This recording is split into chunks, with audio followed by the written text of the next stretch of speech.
सवाल आ रहा था, बोलिए।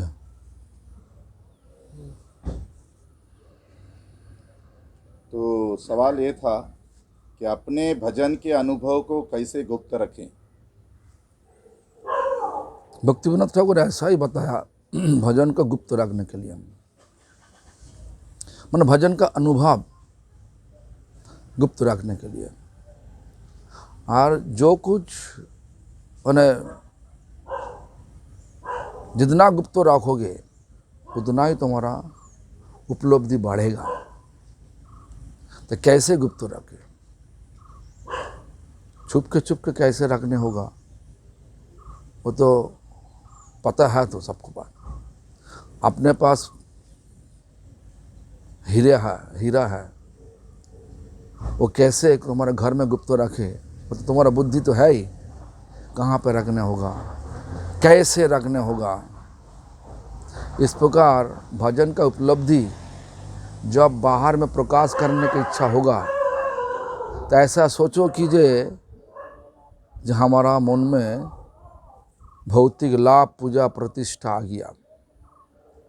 लाभ पूजा प्रतिष्ठा जब आएगा मनी मन, तो वहीं से ही भजन छुप जाएगा, माने मतलब और उपलब्धि होगा नहीं।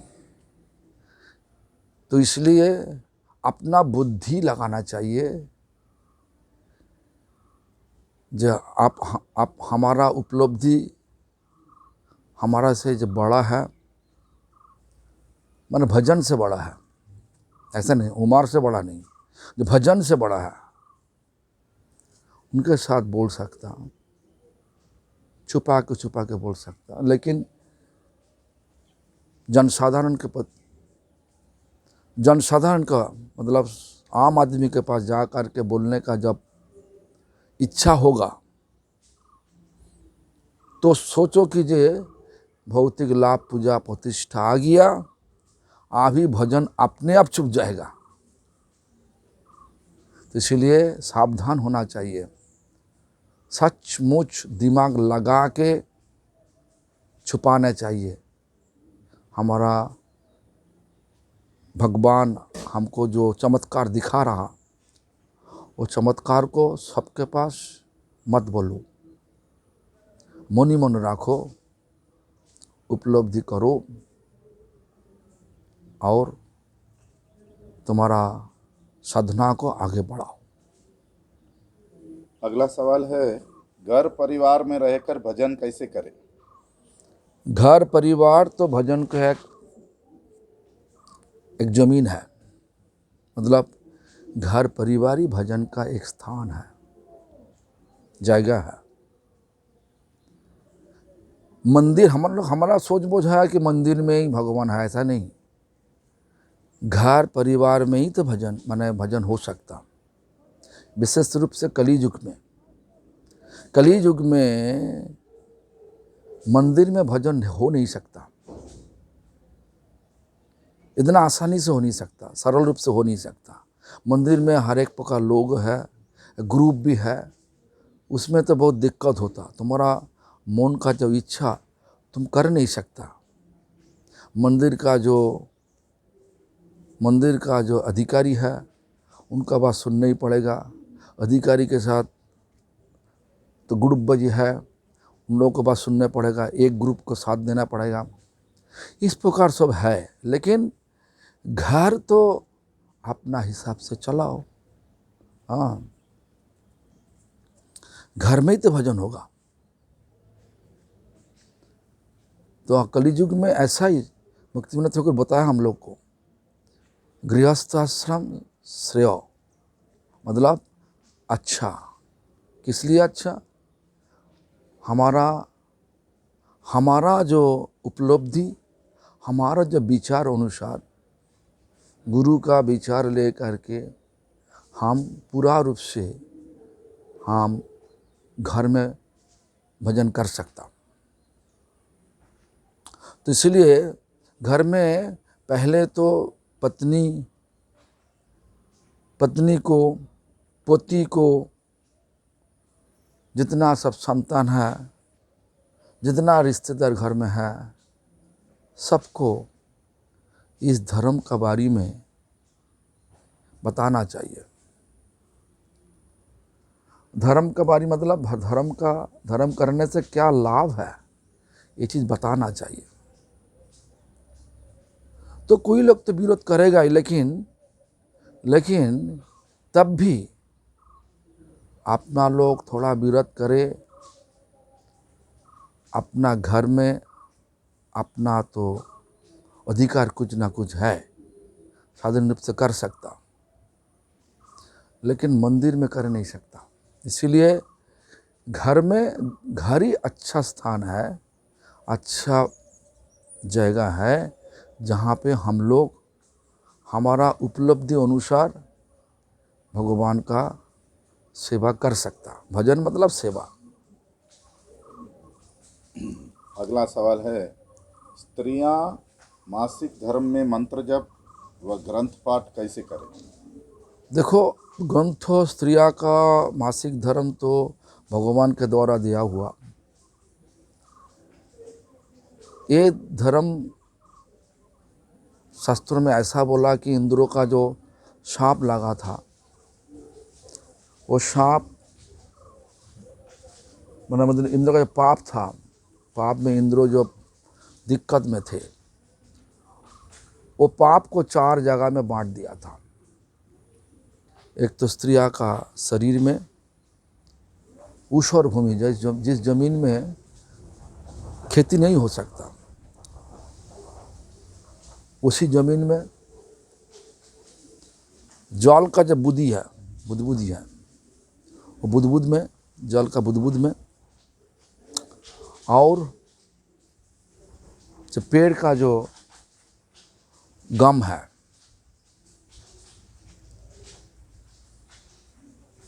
तो वो 4 जगह पे बांट दिया था। तो स्त्रिया का धर्म मतलब स्त्री शरीर मिला, भगवान इस प्रकार शरीर में फेंकवा दिया इंद्रों का पाप। तो पाप का टाइम बताया कि जे उसी टाइम स्त्री जिनको स्पर्श करेगी, उनका उम्र 1 मुहूर्त मतलब 48 मिनट के लिए कम हो जाएगा। पेड़ हो, पति हो, संतान हो, जो भी हो, 48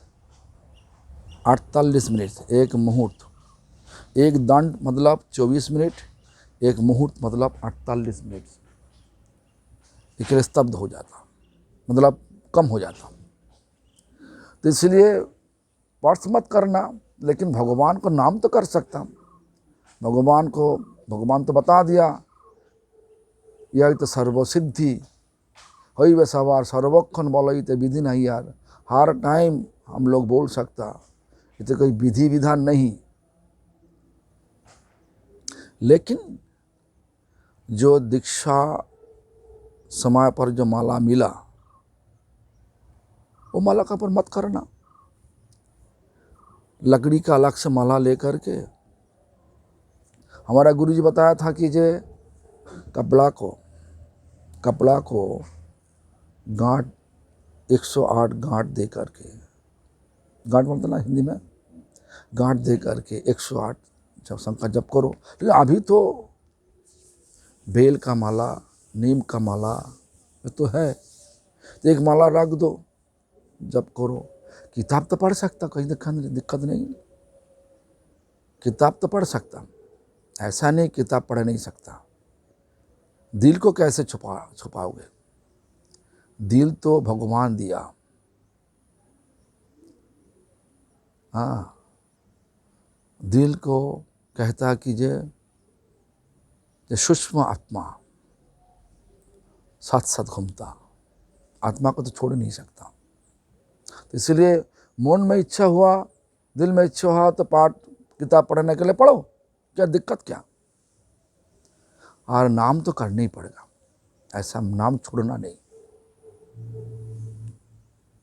उसी टाइम ठाकुर जी का साक्षात रूप से सेवा करना, ठाकुर जी के लिए पकाना ये मत करना। जब ऐसा महसूस होगा जो हमारा इस धर्म आ गया, इंद्रियों का पाप धर्म आ गया हमारा शरीर में, तो औरत को सावधानी से, कोई घर में कोई नहीं तो उस टाइम भगवान को सुलाना चाहिए। जब 3 दिन खत्म हो जाएगा उसके बाद करो, फिर से शुरू करो।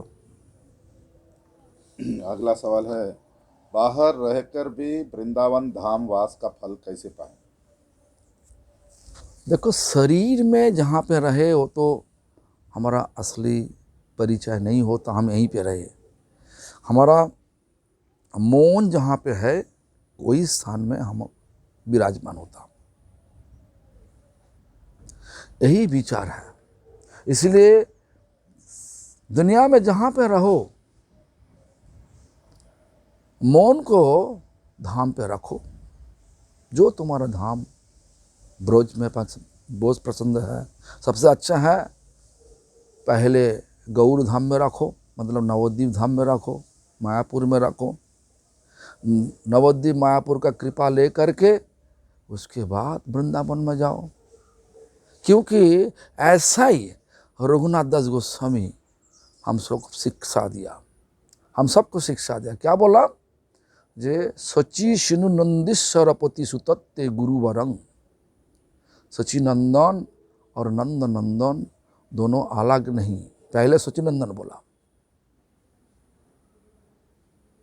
और फिर से नरोत्तम ठाकुर भी ऐसा लिखा, श्री गौर मंडल भूमि जेवा जन चिंता नहीं, चिंता मणि तार है ब्रजो भूमि वास।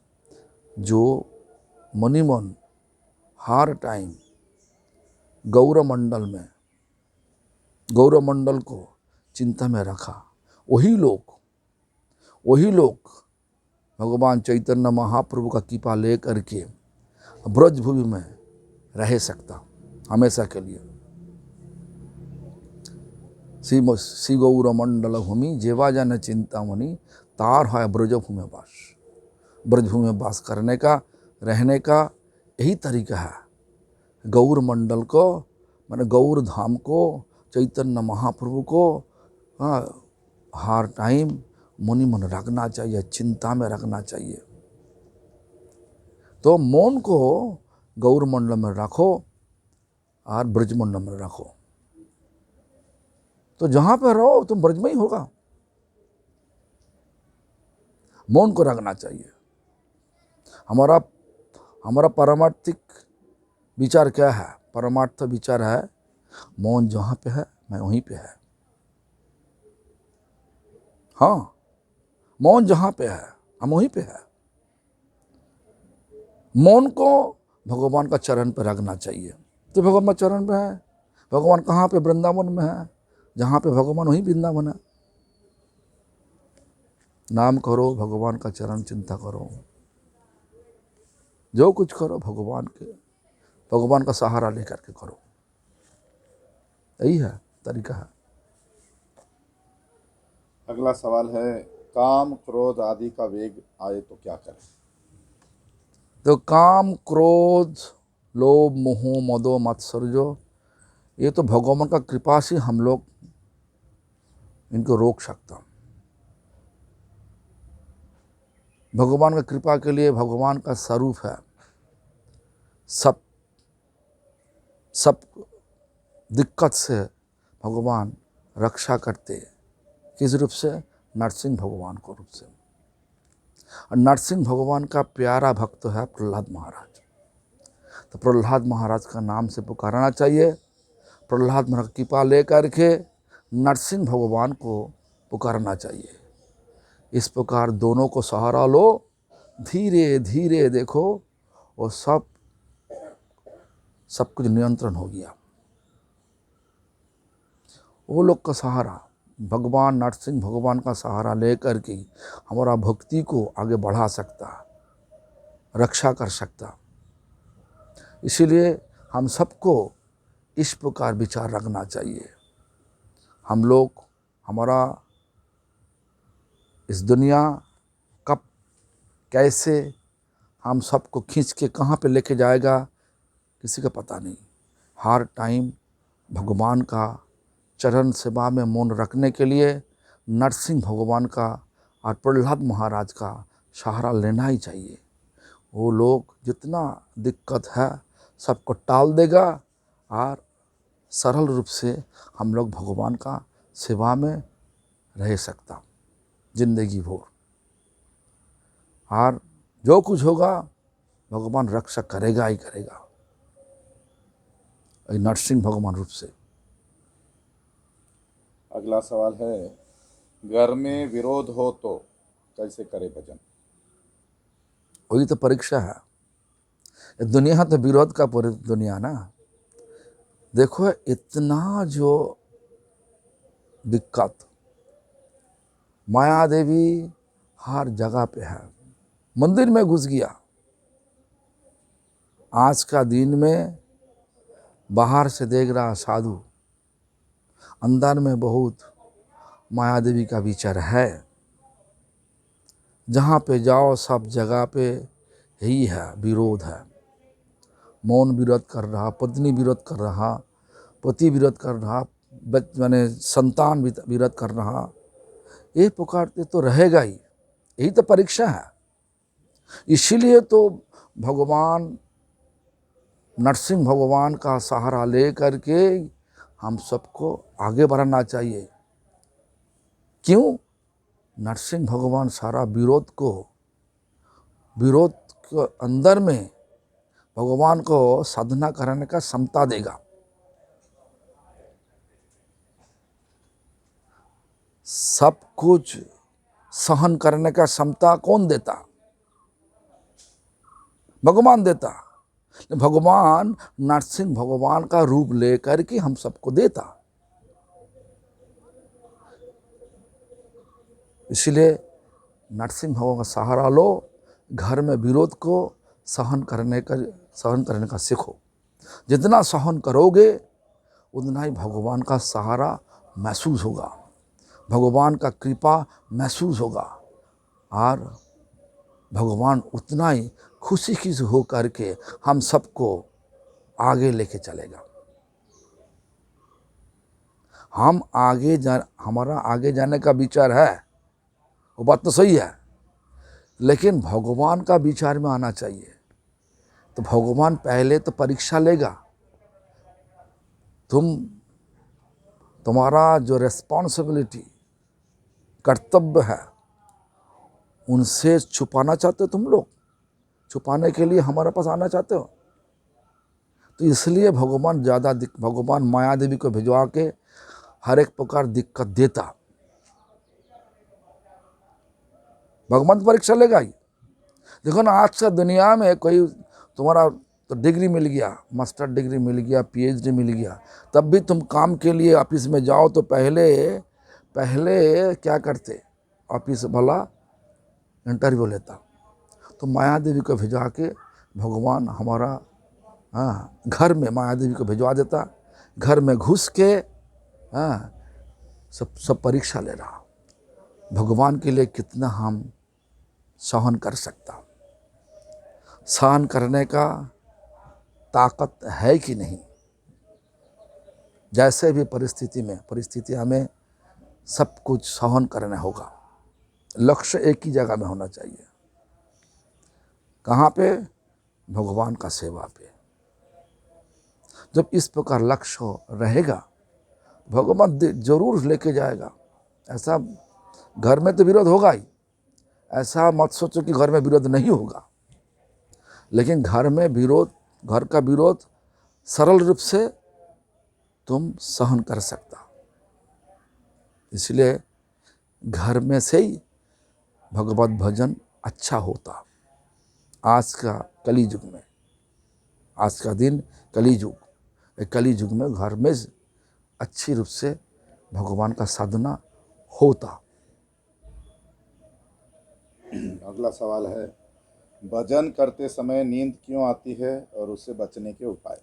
यही तो हम तो पहला जो प्रश्न पूछा, तो भगवान मायादेव भिजवा देता। दिक्कत में तुम क्या करें। नींद आया सो गया, ये तो साधारण लोग का विचार है, आम आदमी का विचार है।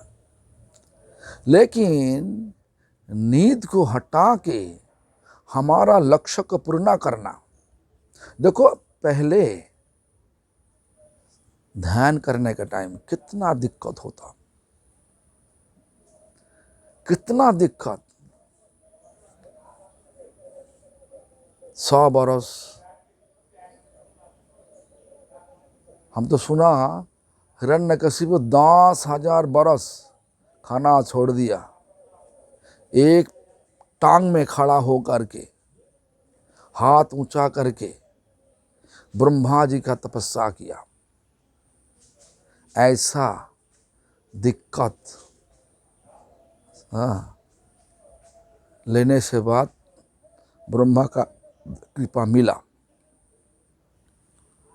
तो हमारा घर में जब भजन करने का टाइम नींद तो इस प्रकार आएगा, माया देवी बोलेगा तुम मत करो, तुम पहले जिस तरीक़ा से रहते थे उसी में रहो। ये तो होगा ही, ये तो परीक्षा है, भगवान का परीक्षा है, परीक्षा तो लेगा ही भगवान। इसलिए नींद आने का टाइम क्या करे, भगवान तो बोला हमारा नाम घूमते फिरते लो, नींद चला जाएगा, घूमते फिरते लो, दिमाग को हमारा धाम पे रखो, हमारा चिंता में रहो, लीला में रहो। और नींद आया तो घूमते फिरते मैंने घुमा के फिरा के नाम करो, चलते फिरते नाम करो, की सयो ने की भोजो ने की वाजा गोरा ने। हाँ, तो हमारा ऐसा पहले पहले तो होता ही, क्योंकि भगवान का नाम लेने का टाइम मूड इतना शांत हो जाता तो नींद अपने आप आ जाता। शांत मौन से तो नींद आता, भगवान तो शांति का प्रतीक होता। यह एक कारण है, भगवान का किताब पढ़ने से टाइम नींद आ जाता। क्यों? ये भी एक शांति का प्रतीक है। जब मौन शांत हो जाता, भगवान का चरण सहारा में शांत हो जाता, वो भी नींद आने का कारण है। तो हर एक प्रकार कारण है। तो जो भी कारण हो, लक्ष्य में पहुंचाने के लिए जो जितना दिक्कत आएगा सबको हम टाल के और लक्ष्य में पहुंचाना चाहिए। ये विचार पहले लेना चाहिए सबको, तब भगवान क्षमता देगा वही लक्ष्य में पहुंचाने के लिए। भगवान का कृपा बिना कुछ हो नहीं सकता, इसीलिए भगवान का कृपा का पीछे भागो और अपना लक्ष्य में पहुंच जाओ। चरम लक्ष्य भगवान का सेवा प्राप्त करना। हरे कृष्णा। अगला सवाल है, आत्महत्या से क्या दुर्गति होती है? आत्महत्या करने से भगवान का दिया हुआ जो शरीर, उनका साधना करने के लिए वो भगवान का अपमान कर जाता। भगवान का दिया हुआ शरीर हमारा विचार से हम त्याग नहीं दे सकता। भगवान जब लेगा तब त्याग करो, ठीक है। तो आज का दिन में दुनिया जिस तरीका से चल रहा, सरकार, घर, आजू बाजू पड़ोसी सब विचार क्या, शरीर मिला, ये शरीर मिला, भोग करो, जितना हो भोग करो, भोग करो। अरे भोग का दुनिया में तो भोग का विचार रहेगा ही, लेकिन भगवान इस शरीर में कोई स्वभाव नहीं दिया, सिर्फ बुद्धि दिया और स्वतंत्रता दिया। बुद्धि को लेकर के काम लेना चाहिए। हाँ, तो ये शरीर दिया भगवान का साधना करते करते हमारा चंचल मन को भगवान का चरण पे स्थापन करना। हमारा चंचल मन के मौन फ्लाइट, हवाई जहाज, रॉकेट से भी ज़्यादा आगे चलता, वायु से भी ज़्यादा आगे चलता, वायुदेव से भी आगे चलता। इस चंचल मन को भगवान का चरण सेवा में जब तक स्थापित नहीं कर पाओगे तब तक तो साधना ठीक ढंग से हो नहीं सकता। यही तो हमारा लक्ष्य है। शरीर भगवान दिया इसलिए दिया, तो इसलिए हम सबको विचार करना चाहिए जे आत्महत्या कभी दिन मत करना। और आज का जो दुनिया में जो विचार आजू बाजू में अगल बगल में जो सब विचार चल रहा, तो खाओ पियो भोग करो और शरीर छोड़ दो, ये भी एक आत्महत्या का रूप होता। ये भी एक आत्महत्या का रूप होता। ये हम नहीं बोल रहा, ये व्यासदेव बोल रहा। भगवान इतना अच्छा शरीर दिया। इस दुनिया एक भवसागर है। भवसागर को मनुष्य शरीर एक नाव होता, बहुत ताकतदार नाव होता। और नाव का माझी मतलब कैप्टन कौन है? गुरु होता, शुद्ध भक्तों, भगवान का शुद्ध भक्तों। और भगवान का कृपा रूप अनुकूल वायु भी है लक्ष्य में पहुंचने के लिए, इस पार से उस पार जाने के लिए। तो भगवान का कृपा नहीं लेगा, गुरु नहीं लेगा, हाँ, और शरीर को लेकर के जैसे भी इच्छा हम करेगा, इस प्रकार विचार लेकर के जीना भी स्वाभाविक रूप से मृत्यु होने से भी हमारा व्यासदेव बोल रहा कि ये भी एक आत्महत्या का शामिल होता। तो आत्महत्या करना बहुत महापाप। ये पाप जब करोगे, ये जीवात्मा को और भगवान शरीर नहीं देगा जब तक शुद्ध भक्तों का कृपा नहीं होगी। कृपा जब होगा शुद्ध भक्तों का, तब शायद हो सकता कोई जन्म मिल सकता। नहीं इस जीवात्मा को भगवान कोई शरीर नहीं देगा, डस्टबिन में जैसे गंदा जगह है वहीं पे रखेगा, अब बहुत कष्ट होगा। हमारा शरीर में कष्ट नहीं होता, हमारा जीवात्मा का कष्ट होता, परमात्मा का कष्ट नहीं होता। इसलिए जीवात्मा का कष्ट में मत डालो। तो आत्महत्या का चिंता को टाल दो और ये शरीर लेकर के जितना जैसे भी हो, जिस तरीका से भी हो, भगवान का सेवा करने के लिए कोशिश करो। तुम्हारा ताकत अनुसार, क्षमता अनुसार करो, तो कम से कम तो आत्महत्या नहीं होगा। स्वाभाविक रूप से मरने से भी आत्महत्या नहीं होगा। ये विचार लेकर के जिंदगी को आगे लेके चलो।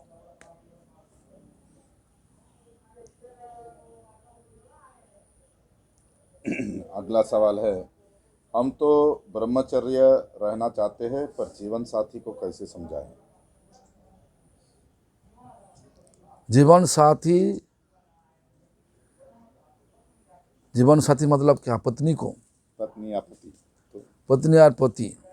तो देखो, पति पत्नी ब्रह्मचारी हो करके भी रह सकता और संतान भी पैदा कर सकता, तब भी ब्रह्मचारी भी होगा। जब संतान को दुनिया में लाने के लिए मिलन होगा, इसके अलावा और कोई मिलन नहीं होगा, तब ब्रह्मचारी ब्रह्मचारी नहीं होगा। जब सोचेगा ये हमारा भौतिक सुख केवल सज्जा विलास, बिस्तरा में सोने से बाद ये विलास करना चाहिए, विलास करने के लिए एक साथ में रहेगा,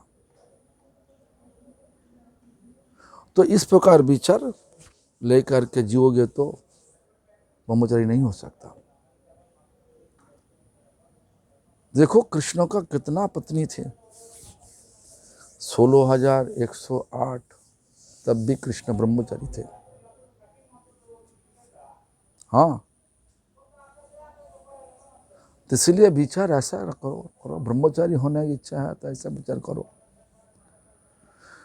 तो ब्रह्मचारी ब्रह्मचारी होना चाहिए। तो शादी करने से बाद भी तुम हो सकता, इस प्रकार विचार लेकर हमारा प्रभुपाद ऐसा ही बोला। और इनका सवाल है कि ये रहना चाहते हैं, जीवन साथी को कैसे समझाएं?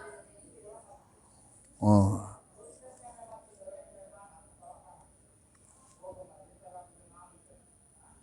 वो बात तो सही है। जीवन साथी को समझाने के लिए भगवान के पास विनती करना चाहिए।